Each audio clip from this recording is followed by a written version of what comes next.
So mga tol, bukas na po magaganap ang bakbakan sa pagitan ni Conor Ben versus Chris Eubank Jr. sa London. Bagamat tuloy na po ang laban nila, pinagmultan na naman po itong si Chris Eubank Jr. dahil sa pag-overweight nito sa timbangan. Lumagpas po kasi ng timbang itong si Chris Eubank Jr. mga tol sa napagkasundo ang 160 pounds limit. Unang attempt nga po ni Chris Eubank Jr.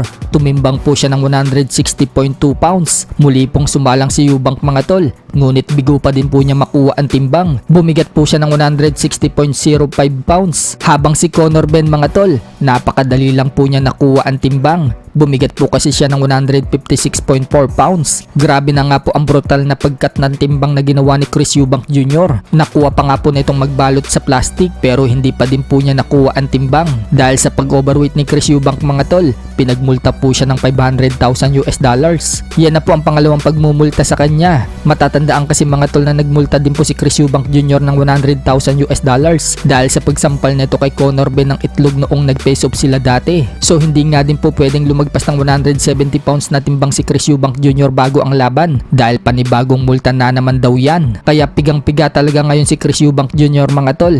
Nakikita nga po ng mga fans na malaking advantage umano yan para kay Conor Ben dahil sa problema ni Chris Eubank Jr. sa timbangan. Prediction nga po ng mga expert mga tol, knockout daw ang aabutin ni Chris Eubank Jr. dito kay Ben. Sa kabilang banda naman mga tol, alam na nga po ng karamihan na muling magbabalik si Manny Pacquiao sa ibabaw ng ring pagkatapos ng election sa May. Lalaban si Manny Pacquiao sa July para harapin ang WBC welterweight world champion na si Mario Barrios. Napag-alaman nga po natin mula sa report sa boxing na may petsa na umano ang laban ni Pacquiao at Barrios. Sinabi po sa report mga tol na July 19 umano ang target na laban sa T-Mobile Arena Las Vegas. Tatapusin lang umano ang eleksyon sa May at nakahanda na daw na i-anunsyo ni Manny Pacquiao ang plano nito sa boxing. Yan nga po ang pagkakasabi ni Sean Gibbons, ang presidente ng MP Promotion. Sa ibang banda naman mga tol, target pa din umano ni legend former 4 Division World Champion Nonito Donaire Jr.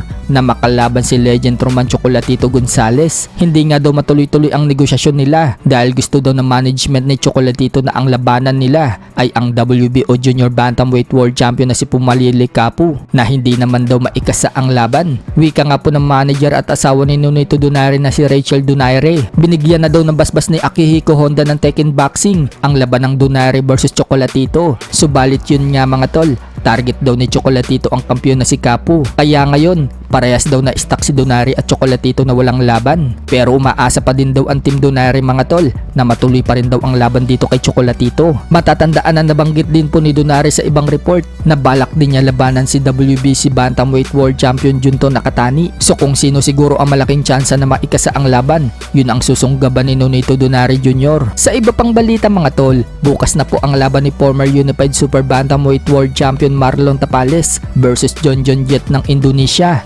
Nagaganapin po sa General Santos City para sa WBC International Silver Super Bantam. Common event naman po dyan mga tol ang top contender sa minimum na si Joey Canoy. Lalabanan naman po nito si Min Pat Sam ng Vietnam para sa WBC International Minimum Title. Sa weigh-in mga tol, tumimbang po si Marlon Tapales ng 121.2 pounds habang tumimbang naman po itong si John Jet ng 121.2 pounds. Parehas po nilang nakuha ang weight limit sa Super Bantam habang nakuha rin po ni Joey Canoy at Min Pat Sam ang tamang timbang sa minimum weight class. Tumimbang po si Joey Canoy ng 104.2 pounds habang tumimbang naman po itong kalaban ng 104.8 pounds.